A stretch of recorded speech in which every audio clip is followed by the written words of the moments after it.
আপনারা জানেন, পতিত স্বৈরাচারের নিপীড়নের বর্ণনা উঠে এসছে জাতিসংঘের মানবাধিকার বিষয়ক হাই কমিশনারের কার্যালয়ের রিপোর্টে। গত জুলাই আগস্ট মাসে বাংলাদেশের ছাত্র শ্রমিক জনতার উপর শেখ হাসিনা সরকার ও আওয়ামী লীগ যে দমন পীড়ন ও হত্যাকাণ্ড চালিয়েছে, এর পুঙ্খানুপুঙ্খ তদন্ত করে বিস্তারিত রিপোর্ট প্রকাশ করেছে তারা। এই রিপোর্টে স্পষ্টভাবে উঠে এসছে যে শেখ হাসিনা নিজেই নিরাপত্তা বাহিনীর কর্মকর্তাদের নির্দেশ দিয়েছিলেন বিক্ষোভকারীদের হত্যা করতে। বিগত সরকার, আওয়ামী লীগ ও আওয়ামী লীগের সহযোগী গোষ্ঠী ও সংগঠন একত্রিত হয়ে পরিকল্পিতভাবেই গুরুতর মানবাধিকার লঙ্ঘনে জড়িত ছিল। 9 মাসের যুদ্ধের মধ্য দিয়ে স্বাধীন হয় বাংলাদেশ। মহান স্বাধীনতা দিবসের প্রাক্কালে আমি গভীর শ্রদ্ধার সঙ্গে স্মরণ করছি মহান মুক্তিযুদ্ধের বীর শহীদদের, যাদের প্রাণের বিনিময়ে আমরা স্বাধীন সার্বভৌম বাংলাদেশ পেয়েছি। 9 মাসের রক্তক্ষয়ী যুদ্ধে লক্ষ লক্ষ শহীদ ও 2 লাখ নির্যাতিত নারীর আত্মত্যাগ পৃথিবীর মানচিত্রে বাংলাদেশ নামে একটি স্বাধীন ভূখণ্ডের জন্ম দিয়েছিল। মুক্তিযুদ্ধের এই বীরদের প্রতি আমার সালাম। সেই সঙ্গে 24শে জুলাই অভ্যুত্থানে নিহত হাজারো শহীদ ও আহত, যারা বৈষম্য, শোষণ, নির্যাতন এবং নিপীড়নের বিরুদ্ধে বুক চিতিয়ে দাঁড়িয়েছিল, তাদের প্রতি সমগ্র জাতির পক্ষ থেকে আমি সশ্রদ্ধ সালাম জানাচ্ছি। জুলাই গণ অভ্যুত্থান আমাদেরকে যে বৈষম্যহীন বাংলাদেশ গড়ার স্বপ্ন পূরণের সুযোগ এনে দিয়েছে, সেই সুযোগ আমরা কাজে লাগাতে চাই। প্রিয় দেশবাসী, পবিত্র মাহে রমজানের সিয়াম সাধনা উপলক্ষে আপনাদের সকলকে আমার আন্তরিক মোবারকবাদ জানাচ্ছি। সেই সঙ্গে সকলকে জানাই পবিত্র ঈদ উল ফিতরের অগ্রিম শুভেচ্ছা। ঈদ মুবারক। এবারের ঈদ স্মরণীয়ভাবে আনন্দদায়ক হোক, এই কামনা করছি। বর্তমান সরকার দায়িত্ব গ্রহণের পর থেকেই দ্রব্যমূল্য নিয়ন্ত্রণে জোর ব্যবস্থা নিয়েছে। রমজান ও ঈদে বড় চ্যালেঞ্জ ছিল জিনিসপত্রের দামের লাগাম টেনে ধরা, বিদ্যুৎ সরবরাহ নিশ্চিত করা। এই রমজানে যাতে কোনো পণ্যের দাম বেড়ে না যায় এবং বিদ্যুৎ সরবরাহ যেন বিঘ্নিত না হয়, সেজন্য আমরা সর্বোচ্চ চেষ্টা করেছি। রমজান মাস জুড়ে সরবরাহ চেনের প্রতিবন্ধকতা কঠোরভাবে প্রতিহত করতে সব ধরনের ব্যবস্থা আমরা নিয়েছি। দেশের সকল জায়গা থেকে খবর এসছে যে এই রমজানের দ্রব্যমূল্য আগের তুলনায় কমেছে, জনগণ স্বস্তি পেয়েছে। দাম নিয়ন্ত্রণে এই প্রচেষ্টা চলমান থাকবে। প্রিয় দেশবাসী, গত 16 বছরে শেখ হাসিনার যে ভয়াবহ লুটপাট কায়েম করেছিল, আপনারা সেটার ভুক্তভোগী ছিলেন। ছাত্র জনতার অভ্যুত্থানের মুখে তারা পালিয়ে যাবার সময় এক লণ্ডভণ্ড অর্থনীতি ঢেকে গেছে। এই পরিস্থিতিতে দায়িত্ব নেবার পর অর্থনীতি পুনরুদ্ধারের জন্য অন্তর্বর্তী সরকার নানা উদ্যোগ নিয়েছে। ব্যাংকিং খাতে শৃঙ্খলা ফিরেছে। ক্রমান্বয়ে অর্থনীতির অপরাপর সুযোগগুলো ইতিবাচক ধারায় ফিরতে শুরু করেছে। এই সরকারের সবচেয়ে বড় চ্যালেঞ্জ মূল্যস্ফীতি। ফেব্রুয়ারিতে মূল্যস্ফীতি 9.32% নেমে এসছে, যা 22 মাসের মধ্যে সর্বনিম্ন। আগামী জুন মাসের মধ্যে এটি 8%-এর নিচে নেমে আসবে বলে আশা করছে। দেশের ধ্বংসপ্রাপ্ত অর্থনীতিতে স্বস্তি এনে দিয়েছে আমাদের প্রবাসী ভাই বোনেরা।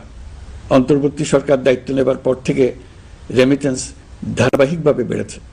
ফেব্রুয়ারি মাসে রেমিটেন্স প্রবাহ রেকর্ড গড়েছে, প্রায় 25% বৃদ্ধি পেয়ে $2.5 বিলিয়ন পৌঁছেছে।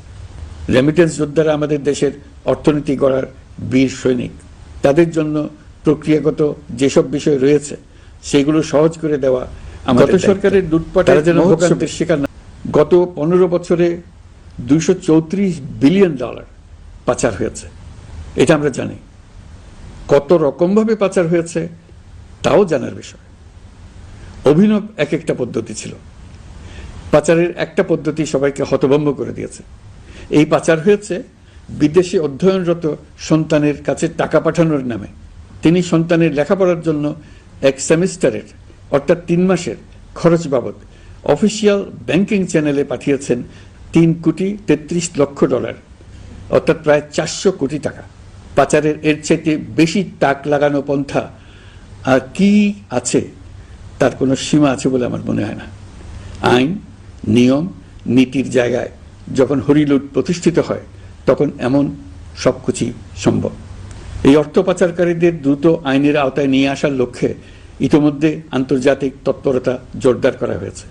প্রিয় দেশবাসী, অন্তর্বর্তী সরকার পৃথিবীর বিভিন্ন দেশের শীর্ষস্থানীয় বিনিয়োগকারীদের সঙ্গে নিয়মিত বৈঠক করে যাচ্ছে। তারা বাংলাদেশের বর্তমান ব্যবস্থায় বিনিয়োগের বিষয়ে খুবই আগ্রহী। আশা করছি দ্রুততম সময়ে দেশের নতুন নতুন বিদেশি বিনিয়োগ আপনারা দেখতে পাবেন। সরকার দায়িত্ব নেওয়ার পর থেকে দেশে রপ্তানি 13% বেড়েছে। জানুয়ারিতে 7% কন্টেইনার হ্যান্ডলিং বেড়েছে। বাংলাদেশ বিনিয়োগ উন্নয়ন কর্তৃপক্ষ ইতোমধ্যে লাইসেন্সিং রিকোয়ারমেন্টস, প্রত্যাবাসন আইন সহ বিনিয়োগকারীদের যে সাধারণ সমস্যাগুলো রয়েছে সেগুলো সমাধানে কাজ শুরু করেছে। বাংলাদেশ বিনিয়োগ উন্নয়ন কর্তৃপক্ষ আগামী মাসে ঢাকায় 4 দিন ব্যাপী আন্তর্জাতিক বিনিয়োগ সম্মেলন করছে। বিশ্ববিখ্যাত অনেক বিনিয়োগকারী এতে অংশ নেবেন। ইতিমধ্যে DP World, Singapore PSA, AP Moller Maersk কয়েক বিলিয়ন ডলারের বিনিয়োগের প্রস্তাব করেছে। অন্তর্বর্তী সরকার দায়িত্ব গ্রহণের পর থেকেই স্বতঃস্ফূর্তভাবে পৃথিবীর সকল সরকার আমাদের প্রতি বন্ধুত্বের হাত বাড়িয়ে দিয়েছে। এটা শুরু হয়েছিল গত সেপ্টেম্বরে জাতিসংঘের বার্ষিক বৈঠকে। আপনাদের মনে আছে বিশ্বের সরকার প্রধানরা কিভাবে আমাদের সঙ্গে আগ্রহ নিয়ে দেখা করতে এগিয়ে এসছে। তারপর থেকে যে কোনো সম্মেলনে গিয়েছি, দেখেছি আন্তর্জাতিক নেতৃবৃন্দের আগ্রহ কিভাবে ক্রমেই বেড়ে চলেছে। জানুয়ারি মাসে সুইজারল্যান্ডের ডাভোসে গিয়েছিলাম। এই সম্মেলনে 47টি পৃথক ইভেন্টে আমার অংশগ্রহণ করতে হয়েছে। বিভিন্ন দেশের সরকার প্রধান, মন্ত্রী, বিশ্ব বাণিজ্যের নায়করা, জাতিসংঘের মহাসচিব, জাতিসংঘের বিভিন্ন সংস্থার প্রধানদের সঙ্গে বৈঠক করেছে। তারা আমাদের পাশে থাকার জন্য আন্তরিক আগ্রহ প্রকাশ করেছেন। সম্প্রতি আমি সংযুক্ত আরব আমিরাতে গিয়েছিলাম। তারা বিগত সরকারের সময় আমাদের ভিসা বন্ধ করে দিয়েছিল। আমরা সেই দেশের ভিসার দরজা খোলার চেষ্টা চালিয়ে যাচ্ছি। তারা আশ্বাস দিয়েছেন তাদের দিক থেকে সকল আনুষ্ঠানিকতা সম্পন্ন করে ভিসার দরজা উন্মুক্ত করবেন। আমি আশা করছি সেটা দ্রুতই উন্মুক্ত হবে। আমি সংযুক্ত আরব আমিরাতকে আমাদের দেশে শিল্প কারখানা গড়ে তোলার জন্য একটি শিল্পাঞ্চল করার প্রস্তাব দিয়েছি। তারা এই বিষয়ে আগ্রহ জানিয়েছে। শিল্পাঞ্চলে 2টি কাজ দিয়ে তারা শুরু করবে, এই জন্য কথাবার্তা শুরু হয়েছে। প্রথমে মুসলিম বিশ্বে সরবরাহের জন্য একটি হালাল গোশত প্রক্রিয়াজাত করার কারখানা করবে। এরপর মৎস্য প্রক্রিয়াজাতকরণের জন্য কারখানা স্থাপন করবে। তারা আমাদের নতুন সামুদ্রিক বন্দর পরিচালনা করার জন্যও আগ্রহ জানিয়েছে। প্রিয় দেশবাসী, বিশ্ব মানচিত্রে বাংলাদেশকে অনন্য উচ্চতায় নিয়ে যাওয়া আমাদের অন্যতম লক্ষ্য। এই লক্ষ্যে আমরা আসিয়ানের সদস্য হিসেবে যোগদান করার বিষয়ে আগ্রহের কথা জানিয়েছি। এই বছরের শুরু থেকেই মালয়েশিয়া আসিয়ানের চেয়ারম্যানের দায়িত্ব গ্রহণ করেছে। মালয়েশিয়ার মাননীয় প্রধানমন্ত্রী আনোয়ার ইব্রাহিমের সঙ্গে এই বিষয়ে কথা হয়েছে। তিনি আমাদের আবেদনের প্রতি সমর্থন জানিয়েছেন, আমাকে মালয়েশিয়া সফরের আমন্ত্রণ জানিয়েছেন। আমি এই আমন্ত্রণ গ্রহণ করেছি। মালয়েশিয়া রোহিঙ্গা সমস্যা সমাধানের জন্য জাতিসংঘের সম্মেলন আয়োজনের দায়িত্ব নিয়েছে। আমাদের দেশ থেকে শ্রমিক নিয়ে যাবার ব্যাপারে যে সমস্ত সমস্যার সৃষ্টি হয়েছিল সবগুলো সমাধানের জন্য আন্তরিকভাবে তারা কাজ করছে। আগামীকাল 4 দিনের সফরে আমি চীন যাচ্ছি। প্রেসিডেন্ট শি জিনপিং এর সঙ্গে আমার বৈঠক হবে। চীনের বড় বড় ব্যবসায়িক প্রতিষ্ঠানের সিইওদের সঙ্গেও বৈঠক করব। পৃথিবীর সর্ববৃহৎ চাইনিজ সোলার প্যানেল নির্মাতা প্রতিষ্ঠান লংজি বাংলাদেশে কারখানা স্থাপনের আগ্রহ জানিয়েছে। আমরা তাদের সঙ্গে কাজ করছি। এছাড়া প্রযুক্তিগত সহায়তা, মেডিকেল সহায়তা, স্বল্প মূল্যে চিকিৎসা সহ অন্যান্য বিষয়ে আলোচনা হবে। তারা আমাদের দেশ থেকে আম, কাঁঠাল ও পেয়ারা আমদানি করতে চায়। এটা খুব দ্রুতই শুরু হবে। এই সফরের মধ্য দিয়ে আমাদের 2 দেশের সম্পর্ক ঘনিষ্ঠতর হবে। আমি বরাবরই বলে এসেছি, আমরা মহা সৌভাগ্যবান এক জাতি। পৃথিবীর মানচিত্রে আমাদের অবস্থানের কারণে বাংলাদেশ, ভারত, নেপাল ও ভুটান, দক্ষিণ এশিয়ার এই 4টি দেশ মিলে একটি যৌথ অর্থনীতি গড়ে তুলতে পারলে 4 দেশই লাভবান হবে। নেপাল ও ভুটান আমাদের জলবিদ্যুৎ দিতে অত্যন্ত আগ্রহী, আমরাও নিতে আগ্রহী। বাংলাদেশের শিল্পাঞ্চল গড়ে তুলতে এর কোনো বিকল্প নেই। আমাদের রয়েছে এক বিস্তীর্ণ মহাসাগর। ভৌগোলিক অবস্থানগত কারণে আমাদের সামনে বিরাট অর্থনৈতিক সুযোগ এনে দিয়েছে। কুমিরা থেকে টেকনাফ পর্যন্ত দীর্ঘ উপকূল ভূমি। এই দীর্ঘ উপকূল জুড়ে বিরামহীনভাবে অনেকগুলি আধুনিক প্রযুক্তি সমৃদ্ধ আন্তর্জাতিক মানের সমুদ্র বন্দর, শিল্প কারখানা, রপ্তানি প্রক্রিয়াজাতকরণ এলাকা স্থাপন করা গেলে পুরো অর্থনৈতিক অঞ্চলের ভবিষ্যৎ দ্রুত পরিবর্তন সম্ভব। নেপাল থেকে জলবিদ্যুৎ আনতে পারলে জীবাশ্ম জ্বালানির উপর আমাদের নির্ভরশীলতা কমবে। বর্তমানে বিশ্ববাসী পরিবেশ রক্ষায় সচেতন, তারা এটাকেই সর্বোচ্চ অগ্রাধিকার দিচ্ছে। জীবাশ্ম জ্বালানির উপর নির্ভরশীলতা কমিয়ে পরিবেশ বান্ধব বিকল্প পাওয়া গেলে বিদেশি বিনিয়োগকারীদের আরও বেশি মনোযোগ আকর্ষণ করা যাবে। দেশের ক্রমবর্ধমান বিদ্যুৎ চাহিদার পরিপ্রেক্ষিতে রূপপুর পারমাণবিক বিদ্যুৎ কেন্দ্রের কাজ যথাসময়ে শেষ করার বেশি আমরা জোর দিয়েছি। রোসাটমের মহাপরিচালক আমাকে বলেছেন শিগগিরই বিদ্যুৎ কেন্দ্রটি পরীক্ষামূলকভাবে চালু করা হবে। আমাদের পণ্য পৃথিবীর পণ্য। এই পণ্য নেপালে যাবে, ভুটানে যাবে, ভারতের সেভেন সিস্টার্সে যাবে। প্রতিবেশীদের পণ্য আমাদের এখানে আসবে, সারা পৃথিবীর কাছে পৌঁছে যাবে। এইভাবেই এটি একটি লাভজনক অর্থনৈতিক অঞ্চল হিসেবে দাঁড়িয়ে যাবে। আর এই অঞ্চলের গুরুত্বপূর্ণ ভূমিকায় থাকবে বাংলাদেশ। বাংলাদেশের সবচেয়ে বড় সমস্যা সীমাহীন দুর্নীতি। স্বৈরাচারী সরকার এই দুর্নীতিকে বিশ্বের শীর্ষস্থানে নিয়ে গেছে। দুর্নীতির ফলে শুধু যে সবকিছুতে অবিশ্বাস্য রকম ব্যয়বৃদ্ধি পাচ্ছে তাই না, এর ফলে সরকার ও জনগণের সকল আয়োজন বিকৃত হয়ে যায়। সরকারের লক্ষ্য, নীতিমালা, প্রাতিষ্ঠানিক আয়োজন, সরকারি কর্মকর্তাদের দায় দায়িত্ব যা কিছু কাগজে লেখা থাকে তার সব কিছু অর্থহীন হয়ে যায়। দেশ চলে অলিখিত আয়োজনে। সরকারকে চলতে হয়, ব্যবসায়ীকে চলতে হয়, শিল্পপতিকে চলতে হয়, বিনিয়োগকারীকে চলতে হয়, দেশের সকল নাগরিককে এই অলিখিত নিয়মে চলতে হয়। নাগরিককে এই অদৃশ্য জগতের সঙ্গে মোকাবেলা করে টিকে থাকার বিদ্যায় পারদর্শী হতে সাধনা করতে হয়। দৈনন্দিন জীবনে টিকে থাকা এবং সাফল্য অর্জনের জন্য একটা নতুন ভাষা আয়ত্ত করতে হয়। চারদিকে কি শব্দ বলা হচ্ছে, কাগজে কি লেখা হচ্ছে তা মনে মনে দ্রুত অনুবাদ করে তার মর্মার্থ বুঝে নিতে হয়। তা না হলে দৈনন্দিন সিদ্ধান্ত নেওয়া যায় না। সবচেয়ে বড় মুশকিল হলো এর কোনো অভিধান নেই। কারণ ব্যক্তি বিশেষে, স্থান বিশেষে, পরিস্থিতি বিশেষে এর অর্থ ক্রমাগতভাবে পাল্টে যায়। পুরো বিশ্ব বুঝে গেছে আমরা জাতি হিসেবে সততার পরিচয় বহন করি না। এটা শুধু জাতীয় কলঙ্কের বিষয় নয়, আন্তর্জাতিক বাণিজ্যে এটা আত্মঘাতী বিষয়। দেশবাসীর মতো আন্তর্জাতিক সম্প্রদায়ও চায় আমরা দুর্নীতিমুক্ত হই, কারণ তারা আমাদের সঙ্গে ব্যবসা বাণিজ্য সম্প্রসারণ করতে চায়। দুর্নীতিমুক্ত হতে না পারলে ব্যবসা বাণিজ্য কিছুই চলবে না। দুর্নীতি থেকে মুক্ত হওয়া ছাড়া বাংলাদেশের কোনো গতি নেই। অন্তর্বর্তী সরকার সকল কাজ দুর্নীতিমুক্ত করতে সর্বোচ্চ অগ্রাধিকার দিয়ে যাচ্ছে। এই সরকারের মেয়াদকে দুর্নীতিমুক্ত রাখার চেষ্টার পাশাপাশি আগামী দিনেও দেশের নাগরিককে যেন সরকারের পৃষ্ঠপোষকতা দুষ্পুষ্ট দুর্নীতি থেকে মুক্ত রাখতে পারে সেই ব্যবস্থা নিশ্চিত করতে আমরা প্রতিশ্রুতিবদ্ধ। দুর্নীতি ও হয়রানি রোধে আমরা একটা বিষয়ের উপর গুরুত্ব দিচ্ছি। সরকারের সঙ্গে দৈনন্দিন, মাসিক বা বার্ষিক রুটিন কাজের জন্য যেন কোনো নাগরিককে সশরীরে কোনো সরকারি অফিসে উপস্থিত হতে না হয়। দুর্নীতি প্রতিরোধের অংশ হিসেবে সরকারি সব অফিসে ই-ফাইলিং চালুর সিদ্ধান্ত নেওয়া হয়েছে। ই-ফাইলিং ব্যবস্থা চালু হলে দুর্নীতি কমে আসবে। এতে করে কোন অফিসের কোন ডেস্কে কোন ফাইল আটকে আছে তা সহজেই জানা যাবে। সরকারি যতগুলো কার্যক্রমে অনলাইন সেবা চালু সম্ভব সবখানে এই সেবা চালুর বিষয়ে সরকার কাজ করছে।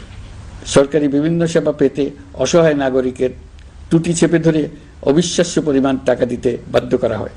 টাকার যে লেনদেন ও ভোগান্তির সম্মুখীন হতে হয় সেটা থেকে নাগরিকদের বাঁচানোর জন্য আমরা বদ্ধপরিকর। অনলাইনে সেবা পাওয়ার পদ্ধতিটি আরও কিভাবে সহজ করা যায় এই ব্যাপারে আমাদের কাছে পরামর্শ জানিয়ে লিখুন, ইমেইল করুন। আপনি বা আপনার পরিবারের যে কেউ এই সেবা বাণিজ্যিকভাবে দিতে চাইলে প্রশিক্ষণ গ্রহণ করে পৃথিবীর যে কোনো স্থান থেকে এই সেবা দিতে পারবেন। বিগত সরকারের আমলে ভিন্ন মতকে দমন করার জন্য মিথ্যা মামলাকে হাতিয়ার হিসেবে বেছে নেওয়া হয়েছিল। বিভিন্ন পর্যায়ে যাচাই বাছাই করে আমরা এইসব হয়রানিমূলক মামলা প্রত্যাহারের উদ্যোগ নিয়েছি। গত ফ্যাসিস্ট সরকারের সময় দায়ের করা রাজনৈতিক হয়রানিমূলক মামলাগুলোর মধ্যে সারা দেশেই পর্যন্ত ৬,২৯৫টি মামলা প্রত্যাহারের সুপারিশ করা হয়েছে। অন্যান্য সকল হয়রানিমূলক মামলাও ক্রমান্বয়ে প্রত্যাহার করা হচ্ছে। এছাড়া এ পর্যন্ত সাইবার সিকিউরিটি আইনের অধীনে বিচারাধীন স্পিচ অফেন্স সংক্রান্ত 413টি মামলা প্রত্যাহার করা হয়েছে। এই আইনটি অবিলম্বে বাতিল করে নাগরিক বান্ধব সাইবার সুরক্ষা আইন করা হচ্ছে। মানুষের ভোগান্তি রোধেও আমরা আইনগত পদক্ষেপ নিচ্ছি। জিডি করার সময় স্বাক্ষর দেওয়ার জন্য এখন আর থানায় যাওয়ার প্রয়োজন নাই, এটা অনলাইনেই করা যাবে। এই ব্যাপারে প্রয়োজনীয় নির্দেশ দেওয়া হয়েছে। পাওয়ার অফ অ্যাটর্নি বিধিমালা সংশোধনীর মাধ্যমে প্রবাসী বাংলাদেশিদের হয়রানি লাঘব করা হয়েছে। সংশোধিত বিধিমালার আলোকে বাংলাদেশি পাসপোর্ট না থাকলেও বাংলাদেশি বংশোদ্ভূত ব্যক্তির পাসপোর্টে নো ভিসা রিকোয়ার্ড স্টিকার থাকলে কিংবা জন্ম সনদ বা জাতীয় পরিচয়পত্র থাকলেই তিনি বিদেশ থেকে গুরুত্বপূর্ণ ভূমিকা সম্পাদন করতে পারবেন। বাংলাদেশের সবচেয়ে বড় প্রয়োজনীয় সীমাহীন দুর্নীতি। স্বৈরাচারী সরকার এই দুর্নীতিকে বিশ্বের শীর্ষস্থানে নিয়ে গেছে।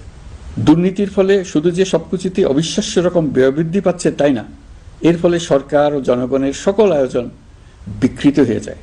সরকারের লক্ষ্য, নীতিমালা, প্রাতিষ্ঠানিক আয়োজন, সরকারি কর্মকর্তাদের দায় দায়িত্ব যা কিছু কাগজে লেখা থাকে তার সবকিছু অর্থহীন হয়ে যায়। দেশ চলে অলিখিত আয়োজনে। সরকারকে চলতে হয়, ব্যবসায়ীকে চলতে হয়, শিল্পপতিকে চলতে হয়, বিনিয়োগকারীকে চলতে হয়, দেশের সকল নাগরিককে এই অলিখিত নিয়মে চলতে হয়।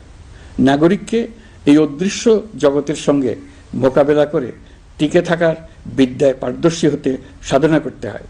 দৈনন্দিন জীবনে টিকে থাকা এবং সাফল্য অর্জনের জন্য একটা নতুন ভাষা আয়ত্ত করতে হয়। চারদিকে কি শব্দ বলা হচ্ছে, কাগজে কি লেখা হচ্ছে তা মনে মনে দ্রুত অনুবাদ করে তার মর্মার্থ বুঝে নিতে হয়। তা না হলে দৈনন্দিন সিদ্ধান্ত নেওয়া যায় না। সবচেয়ে বড় মুশকিল হলো এর কোনো অভিধান নেই। কারণ ব্যক্তি বিশেষে, স্থান বিশেষে, পরিস্থিতি বিশেষে এর অর্থ ক্রমাগতভাবে পাল্টে যায়।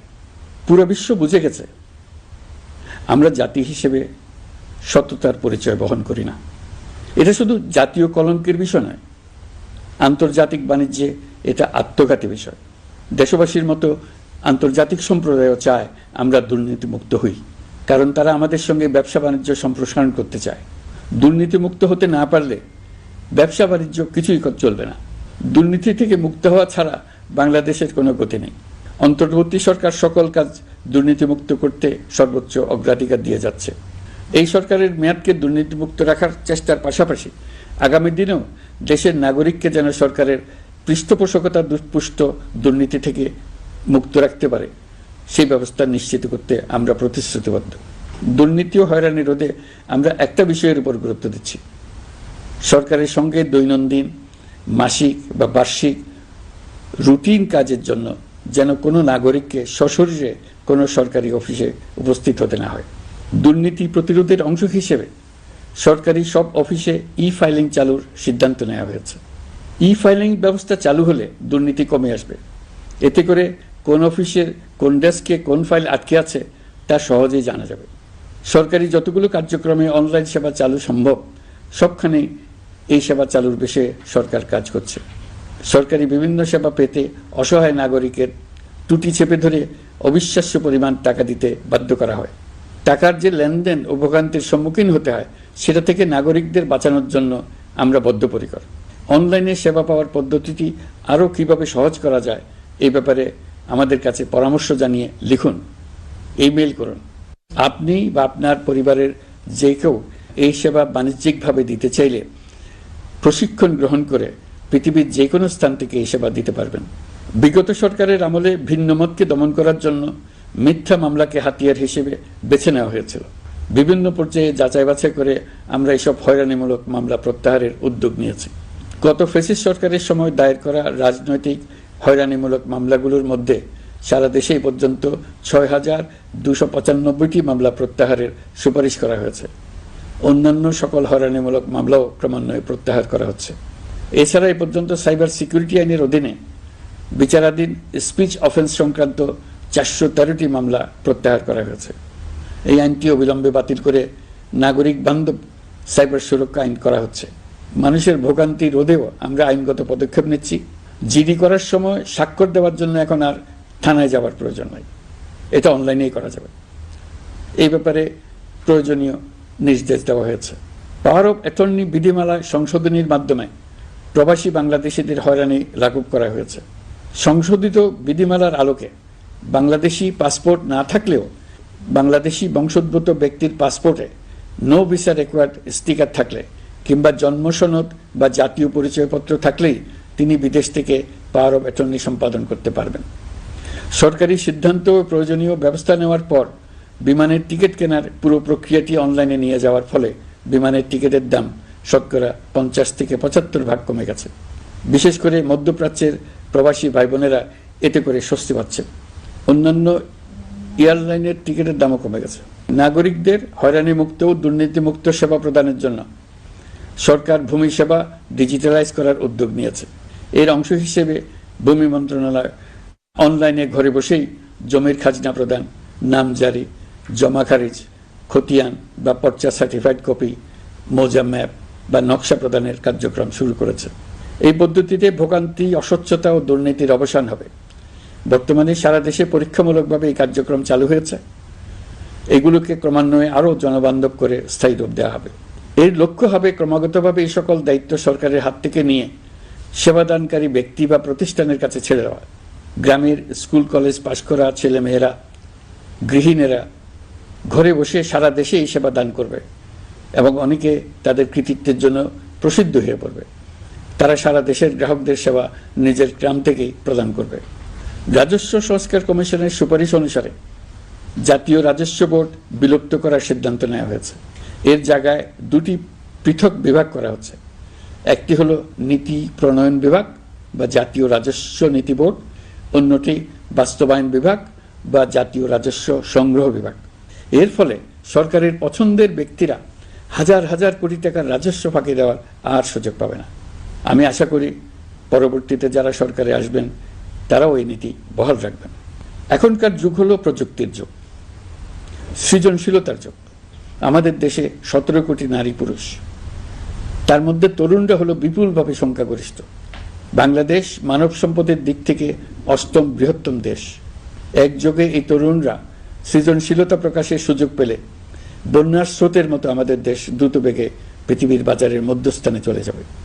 এই বিপুল তরুণ গোষ্ঠীর সামনে থেকে পথের বাধা সরিয়ে দেওয়াই হলো আমাদের সরকারের প্রধান লক্ষ্য। প্রযুক্তি আমাদের জন্য সুযোগ সৃষ্টি করেছে, আমরা দ্রুত বেগে এই সুযোগ গ্রহণ করার কাজে নিজেদের নিয়োজিত করেছি। এমনভাবে আমরা প্রযুক্তি ব্যবহার করার কাজে নিয়োজিত হয়েছি যাতে নাগরিকের আঙ্গুলের ইশারায় সরকার তার সেবা নাগরিকের কাছে তাৎক্ষণিকভাবে হাজির করে। তা নিশ্চিত করার জন্য আমরা সেই সেবা দিতে চাই প্রযুক্তির মাধ্যমে, সরকারি অফিসের মাধ্যমে নয়। ইতিমধ্যে পাসপোর্ট পেতে পুলিশ ভেরিফিকেশনের নিয়ম আমরা বাতিল করে দিয়েছি। এর ফলে বর্তমানে নাগরিকরা আগের চাইতে সহজভাবে পাসপোর্ট সেবা পাচ্ছেন। পুলিশ রিপোর্ট প্রাপ্তির নিয়ম বাতিল করার পর এই পর্যন্ত 70,000 নতুন পাসপোর্ট, যা বহুকাল ধরে পুলিশ রিপোর্ট আসার অপেক্ষায় আটকে ছিল, তা দ্রুত আবেদনকারীদের হাতে পৌঁছে দেওয়া হয়েছে। পাসপোর্ট প্রাপ্তি সহজ করার জন্য আমরা পুরনো পদ্ধতি বাতিল করে ইলেকট্রনিক পাসপোর্ট প্রচলন শুরু করেছি। এর ফলে দ্রুত পাসপোর্ট দেওয়া সম্ভব হচ্ছে। দেশের অভ্যন্তরে ই পাসপোর্ট হোম ডেলিভারি দেওয়া সম্ভব হচ্ছে। আগামীতে সকলেই ঘরে বসে পাসপোর্ট পাবেন, এটা নিশ্চিত করার চেষ্টা করছে। পাসপোর্ট দেওয়ার দায়িত্বে নিয়োজিত কর্মকর্তারা অত্যন্ত উৎসাহ সহকারে দ্রুত এসব পরিবর্তন আনার ব্যাপারে এগিয়ে আসছেন দেখে মনটা আনন্দে ভরে যায়। প্রিয় দেশবাসী, হজ মুসলমানদের জন্য সবচেয়ে গভীর আধ্যাত্মিক সফরগুলোর মধ্যে প্রধান। সারা জীবন তারা হজ পালনের জন্য অপেক্ষা করেন। পবিত্র হজ পালনে বাংলাদেশের হাজিরা প্রায় বিভিন্ন চ্যালেঞ্জের সম্মুখীন হন।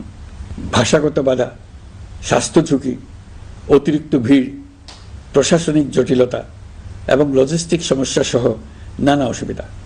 হজের অভিজ্ঞতাকে মসৃণ ও নিরাপদ করতে অন্তর্বর্তীকালীন সরকার একটি মোবাইল অ্যাপ তৈরি করেছে, যা সম্মানিত হাজিদের যাত্রার আগে, যাত্রা চলাকালীন সময়ে এবং ফিরে আসার পরেও প্রয়োজনীয় সহায়তা প্রদান করবে।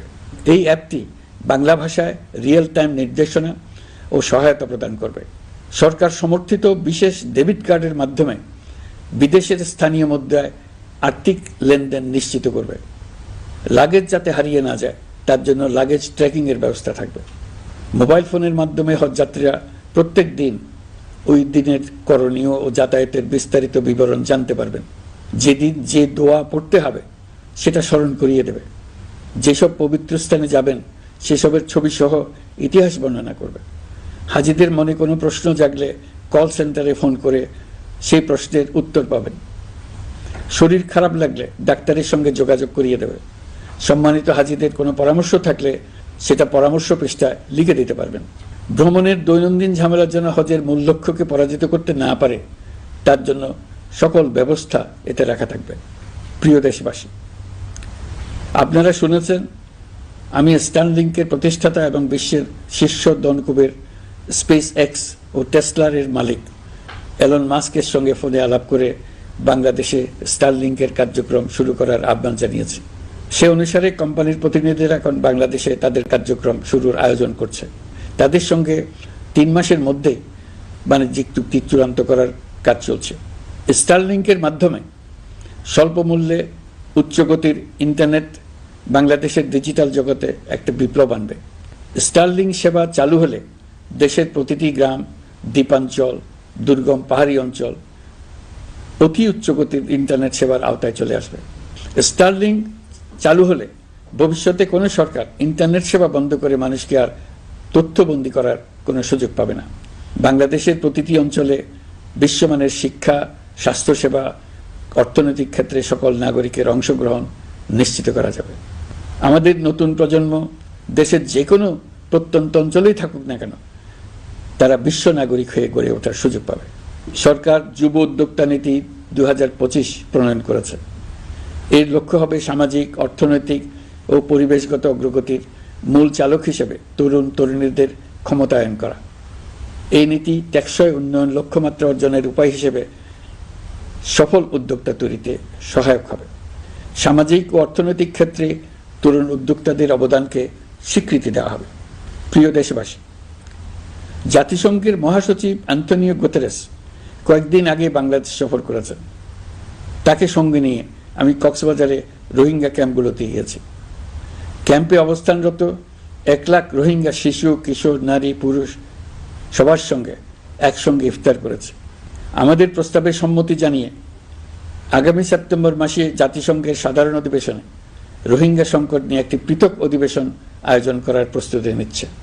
মালয়েশিয়া ও ফিনল্যান্ড যৌথভাবে এই সম্মেলনের আয়োজক হতে এগিয়ে এসছে।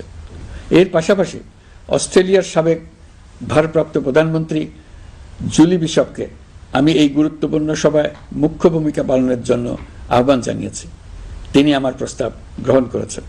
জাতিসংঘের মহাসচিব বাংলাদেশ সফরে এসে জাতীয় ঐকমত্য কমিশনের সদস্য, রাজনৈতিক দলের নেতৃবৃন্দ ও তরুণদের সঙ্গে পৃথক পৃথকভাবে বৈঠক করেছেন। বৈঠকে সবাই জাতিসংঘের মহাসচিবকে নতুন বাংলাদেশ গঠনের স্বপ্নের কথা জানিয়েছেন। আপনারা জানেন, পতিত স্বৈরাচারের নিপরণের বর্ণনা উঠে এসছে জাতিসংঘের মানবাধিকার বিষয়ক হাই কমিশনারের কার্যালয়ের রিপোর্টে। গত জুলাই-আগস্ট মাসে বাংলাদেশের ছাত্র, শ্রমিক জনতার উপর শেখ হাসিনা সরকার ও আওয়ামী লীগ যে দমন, পীড়ন ও হত্যাকাণ্ড চালিয়েছে এর পুঙ্খানুপুঙ্খ তদন্ত করে বিস্তারিত রিপোর্ট প্রকাশ করেছে তারা। এই রিপোর্টে স্পষ্টভাবে উঠে এসছে যে শেখ হাসিনা নিজেই নিরাপত্তা বাহিনীর কর্মকর্তাদের নির্দেশ দিয়েছিলেন বিক্ষোভকারীদের হত্যা করতে। বিগত সরকার, আওয়ামী লীগ ও আওয়ামী লীগের সহযোগী গোষ্ঠী ও সংগঠন একত্রিত হয়ে পরিকল্পিতভাবেই গুরুতর মানবাধিকার লঙ্ঘনে জড়িত ছিল। মানবাধিকার বিষয়ক হাইকমিশনারের রিপোর্টে বলা হয়েছে, বিক্ষোভ চলাকালে প্রায় 1400 জন নিহত হয়েছেন, যার মধ্যে প্রায় 13% শিশু। বিক্ষোভের সম্মুখ সারিতে থাকার কারণে আমাদের জুলাই কন্যারা নিরাপত্তা বাহিনী ও আওয়ামী লীগের সমর্থকদের দ্বারা আক্রান্ত হয়েছে, এমনকি যৌন নির্যাতনের শিকার হয়েছে। জাতিসংঘের রিপোর্ট পড়ে সবার গায়ের লোম দাঁড়িয়ে গেছে। কি ভয়াবহতা! কিভাবে একজন প্রধানমন্ত্রী নিজ দেশে নিরস্ত্র মানুষকে হত্যার পর লাশ লুকিয়ে ফেলার নির্দেশ দিতে পারে? ক্ষমতা আঁকড়ে রাখার জন্য তিনি পৃথিবীর সকল নিষ্ঠুরতা ছাড়িয়ে গেছেন। এটাই জাতিসংঘের প্রতিবেদনে উঠে এসছে। মানবাধিকার বিষয়ক হাইকমিশনার কার্যালয়ের এই রিপোর্টকে আমরা স্বাগত জানাচ্ছি। প্রতিবেদনে যে সুপারিশ করা হয়েছে, অন্তর্বর্তী সরকার সেই সুপারিশগুলো গুরুত্বের সঙ্গে বিবেচনা করছে। আপনাদেরকে আশ্বস্ত করে বলতে চাই, যারা গণহত্যায় জড়িত ছিল, যারা নির্বিচারে মানুষ হত্যা করেছে, যারা ইতিমধ্যে হত্যাকারী হিসেবে বিশ্বের কাছে স্বীকৃত, তাদের বিচার এই দেশের মাটিতে হবেই। প্রিয় দেশবাসী, আপনারা জানেন অন্তর্বর্তী সরকার দায়িত্ব নেবার পর থেকেই গণমাধ্যম ও সোশ্যাল মিডিয়ায় গুজবের যেন এক মহোৎসব চলছে। দেশকে অস্থিতিশীল করার জন্য একের পর এক মিথ্যা তথ্য ছড়িয়ে দিয়ে জনগণকে বিভ্রান্ত করার চেষ্টা চলছে। অভিনব সব প্রক্রিয়ায় গুজব ছড়ানো হচ্ছে। এক ছবির সঙ্গে অন্য ছবি জুড়ে দেওয়া হচ্ছে, ঘটনা একটা ছবি আরেকটা, এরকম ফটোকার্ড বানিয়ে অন্য দেশের ঘটনাকে এ দেশের ঘটনা হিসেবে চালিয়ে দিয়ে সোশ্যাল মিডিয়ায় তোলপাড় করে ফেলছে। যতই নির্বাচন কাছে আসবে এর রূপ আরো ভয়ঙ্কর হতে থাকবে। কারা এর পেছনে আছে, কেন আছে, তা আপনাদের সবারই জানা আছে। আমরা এই গুজব ও মিথ্যা তথ্যের প্রচারণা রোধ করতে জাতিসংঘের সহযোগিতা চেয়েছি। জাতিসংঘের মহাসচিব এর মোকাবেলায় আমাদের সহযোগিতা করবেন বলে আশ্বাস দিয়ে গেছেন। দেশবাসীকে আমি স্মরণ করিয়ে দিতে চাই যে জুলাই অভ্যুত্থানের প্রথম পর্ব সফলভাবে সমাপ্ত হয়েছে। প্রথম পর্বের সমাপ্তির মধ্য দিয়ে অভ্যুত্থানের দ্বিতীয় পর্ব শুরু হলো। সবসময় মনে রাখতে হবে, আমরা কিন্তু যুদ্ধাবস্থায় আছি। গুজব হলো এই জুলাই অভ্যুত্থানের বিরুদ্ধে পরাজিত শক্তির মস্ত বড় হাতিয়ার। গুজব দেখলেই গুজবের সূত্রের সন্ধান করতে থাকবেন, গুজবকে অবহেলা করবেন না। বহু অভিজ্ঞ সমর বিশারদ এই গুজবের পেছনে দিনরাত কাজ করছে। সীমাহীন অর্থ এর পেছনে নিয়োজিত আছে। এর মূল লক্ষ্য জুলাই অভ্যুত্থানকে ব্যর্থ করা। আমরা তাকে ব্যর্থ হতে দেব না। আমাদের সামগ্রিক ঐক্য পলাতক শক্তির গায়ে জ্বালা ধরিয়ে দিচ্ছে। তারা এই ঐক্য ভাঙতে চায়। তাদের অভিনব কৌশল আপনি টেরই পাবেন না, আপনি বুঝতেই পারছেন না কখন তাদের খেলায় আপনি পুতুল হয়ে গেছেন। আমাদের সচেতনতা এবং সামগ্রিক ঐক্য দিয়েই এই গুজবকে রুখতে হবে, পলাতক অপশক্তির ষড়যন্ত্রকে ব্যর্থ করে দিতে হবে। প্রিয় দেশবাসী, আপনারা জানেন ইতিমধ্যে জাতীয় ঐকমত্য কমিশন তাদের কাজ শুরু করেছে। 6টি সংস্কার কমিশনের 166টি সুপারিশ ও পূর্ণাঙ্গ প্রতিবেদন সহ 38টি রাজনৈতিক দলের কাছে চিঠি দেওয়া হয়েছে। ইতিমধ্যে রাজনৈতিক দলগুলোর সঙ্গে বৈঠক শুরু হয়েছে। দেশের রাজনৈতিক দলগুলো খুবই ইতিবাচকভাবে সংস্কার কাজে সাড়া দিয়েছেন, তাদের মতামত তুলে ধরছেন। কোন রাজনৈতিক দল কোন কোন সংস্কার প্রস্তাবে একমত হয়েছেন, কোনটিতে দ্বিমত হয়েছেন, সেসব তারা জানাচ্ছেন। এটা আমাদের জাতির জন্য অত্যন্ত সুখকর বিষয় যে প্রতিটি রাজনৈতিক দল সংস্কারের পক্ষে মত দিচ্ছেন। ঐকমত্য কমিশনের মাধ্যমে সকল রাজনৈতিক দলের মতামত নেওয়ার কাজ এখন চলমান আছে। কমিশনের লক্ষ্য যে সকল বিষয়ে রাজনৈতিক দলগুলো একমত হবেন সেগুলো চিহ্নিত করা এবং তার একটা তালিকা প্রস্তুত করা। যে সকল দল এতে একমত হয়েছেন তাদের স্বাক্ষর নেওয়া। এই তালিকাটাই হবে জুলাই চার্টার বা জুলাই সনদ। আমাদের দায়িত্ব জাতির সামনে পুরো প্রক্রিয়াটা স্বচ্ছভাবে তুলে ধরা এবং প্রক্রিয়া শেষে নির্বাচনের আয়োজন করা। নির্বাচনের ব্যাপারে আমি আগেও বলেছি, আবারও বলছি, এবছর ডিসেম্বর থেকে আগামী বছরের জুনের মধ্যে নির্বাচন হবে। আমরা চাই আগামী নির্বাচনটি বাংলাদেশের ইতিহাসে সবচেয়ে অবাধ, সুষ্ঠু ও গ্রহণযোগ্য নির্বাচন হবে। এই জন্য নির্বাচন কমিশন সব ধরনের প্রস্তুতি নিতে শুরু করেছে। রাজনৈতিক দলগুলো ব্যাপক উৎসাহ উদ্দীপনায় নির্বাচনের জন্য তৈরি হতে শুরু করবে বলে আশা করছি। প্রিয় নাগরিকবৃন্দ, আমাদের দেশের নারীরা দীর্ঘ আন্দোলনের মাধ্যমে বহু বছর ধরে অনেক বাধা পেরিয়ে একটু একটু করে সামনে এগিয়ে যাচ্ছে। স্বাধীনতার 54 বছর পরেও এদেশের নারীরা অর্থনৈতিক, রাজনৈতিক, সামাজিক বৈষম্যের শিকার। বাংলাদেশের ইতিহাসে এখন পর্যন্ত যত আন্দোলন সংগ্রাম হয়েছে তার মধ্যে জুলাই গণ অভ্যুত্থানে নারীদের অংশগ্রহণ ছিল সবচেয়ে বেশি। গণ অভ্যুত্থানে নারীরা দুঃসাহসিক ভূমিকা রেখেছে। পুরনোকে দূরে ঠেলে দিয়ে নতুনের ভিত্তি স্থাপনের প্রতিজ্ঞা নিয়েছে। তারা ব্যাপক সংস্কারের কথা বলেছে। সর্বত্র নারীদের ভূমিকা আরো জোরালো করার কথা বলেছে। আমি মনে করি জুলাই গণ অভ্যুত্থান বাংলাদেশের প্রেক্ষিত বদলে দিয়েছে। জুলাইয়ের পর নারীদের অবস্থান ইতিবাচকভাবে পরিবর্তন হবে, সেটাই আমরা চাই। আমরা বাংলাদেশ নিয়ে নতুন করে ভাবতে চাই। আর এই নতুন ভাবনায় নারীদের অবস্থান উচ্চতম পর্যায়ে অগ্রাধিকার পাক, সেটাই আমরা চাই। পরিবারের সকল সদস্য, পাড়া প্রতিবেশী, ধর্মীয় প্রতিষ্ঠান, স্কুল, আপনারা আপনাদের নিজ নিজ অবস্থান থেকে ছেলে শিশু ও মেয়ে শিশুর মধ্যে যেন কোনো বৈষম্য সৃষ্টি না হয় তা নিশ্চিত করুন। আসুন নতুন বাংলাদেশে সবাই মিলে শিশুদের জন্য সুস্থ পরিবেশ নিশ্চিত করি। জুলাই গণ অভ্যুত্থানে অংশ নেওয়া নারীরা তাদের অধিকার প্রতিষ্ঠার ব্যাপারে দৃঢ় প্রতিজ্ঞ। দেশে বিরাজমান বৈষম্যগুলো চিহ্নিত করে নারীর প্রতি সহিংসতা প্রতিরোধ ও বৈষম্য নিরসনে আমাদের প্রত্যেককে একসঙ্গে কাজ করতে হবে। নারীর প্রতি বিদ্বেষমূলক কথাবার্তা, নারীকে খাটো করে রাখার প্রবৃত্তি যারা ধারণ করে তাদের বিরুদ্ধে সামাজিক আন্দোলন গড়ে তোলা প্রয়োজন। আধুনিক প্রযুক্তি সকল প্রকার বাধা ভেঙে দেওয়ার মহাশক্তি আমাদেরকে দিয়েছে। সেই বাধা যত শক্তই হোক, যত উঁচুই হোক, সকল দূরত্ব গোছানোর জন্য প্রযুক্তিকে অবশ্যই যেন আমরা ব্যবহার করতে আরম্ভ করি।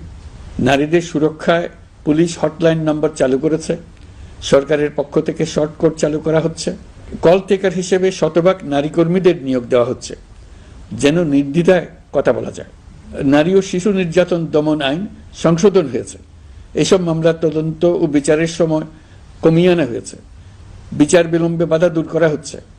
ঢাকার পাশাপাশি চট্টগ্রাম ও রাজশাহীতে ডিএনএ ল্যাব স্থাপনের কাজ চলছে। খুব দ্রুতই বিশেষ জুডিশিয়াল সার্ভিস কমিশনের মাধ্যমে নতুন অনেক বিচারক নিয়োগ দেওয়া হচ্ছে। ভিকটিম শিশুরা যাতে দ্রুত বিচার পায় সেজন্য আলাদাভাবে বিশেষ ট্রাইব্যুনাল স্থাপনের বিধান রাখা হয়েছে।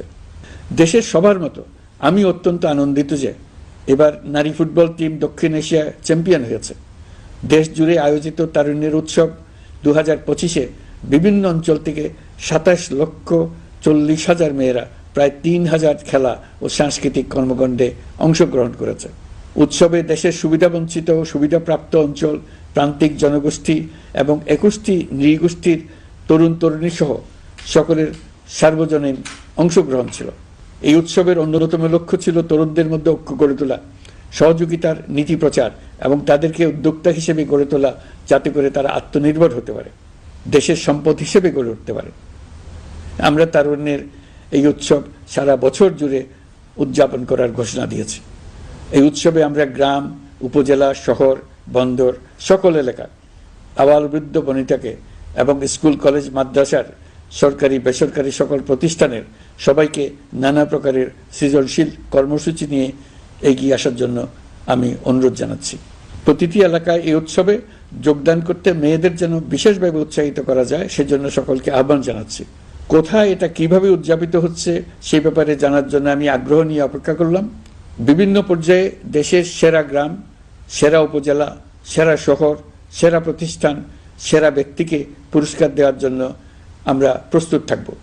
নারী অধিকারের পাশাপাশি একই রকম গুরুত্বের সঙ্গে মনে রাখতে হবে সংখ্যালঘুদের নাগরিক অধিকার, সমতল ও পাহাড়ের জাতিগোষ্ঠীর নাগরিক অধিকার। কারো কোনো নাগরিক অধিকারকে অবহেলা করলেই এই জাতির জন্য মহা সংকট সৃষ্টি হবে। নাগরিক হিসেবে আমরা কেউ যেন অন্য নাগরিকের অধিকার হরণের দায়ে অভিযুক্ত হতে না পারি সেই ব্যাপারে আমাদের নিশ্চিত থাকতে হবে। তাহলেই সত্যিকার নতুন বাংলাদেশ জন্ম লাভ করবে। সবাইকে আবারও আমার সালাম জানিয়ে আমার বক্তব্য শেষ করছি। আসসালামু আলাইকুম। সবাইকে স্বাধীনতা দিবসের অভিনন্দন জানাচ্ছি। পবিত্র মাহে রমজানে মহান আল্লাহর অশেষ মেহেরবানি আমাদের উপরে বর্ষিত হোক। এবারের শবে কদরের পবিত্র রজনীতে মহান আল্লাহ যেন তার সকল বান্দার মোনাজাত কবুল করেন তা প্রার্থনা করছি। একই সঙ্গে পবিত্র ঈদে সকলকে জানাই ঈদ মোবারক। ঈদে পরিবার পরিজন নিয়ে নির্বিঘ্নে ও আনন্দ সহকারে নিজ নিজ বাড়ি যাবেন, আত্মীয় স্বজনের কবর জিয়ারত করবেন, গরিব পরিবারের খোঁজ খবর নেবেন, তাদের ভবিষ্যৎ ভালো করার জন্য চিন্তা ভাবনা করবেন, আপনার সন্তানদের সঙ্গে তাদের পরিচয় করিয়ে দেবেন, এই কামনা করছি। ঈদের জামাতে দলমত নির্বিশেষে সবাই যেন পরাজিত শক্তির সকল প্ররোচনা সত্ত্বেও সুদৃঢ়ভাবে ঐক্যবদ্ধ থাকেন সেজন্য আল্লাহর কাছে মোনাজাত করবেন এই আহ্বান জানাচ্ছি। সকলের জীবন সার্থক হোক, আনন্দময় হোক। মহান আল্লাহ আমাদের সহায় হন। আল্লাহ হাফেজ।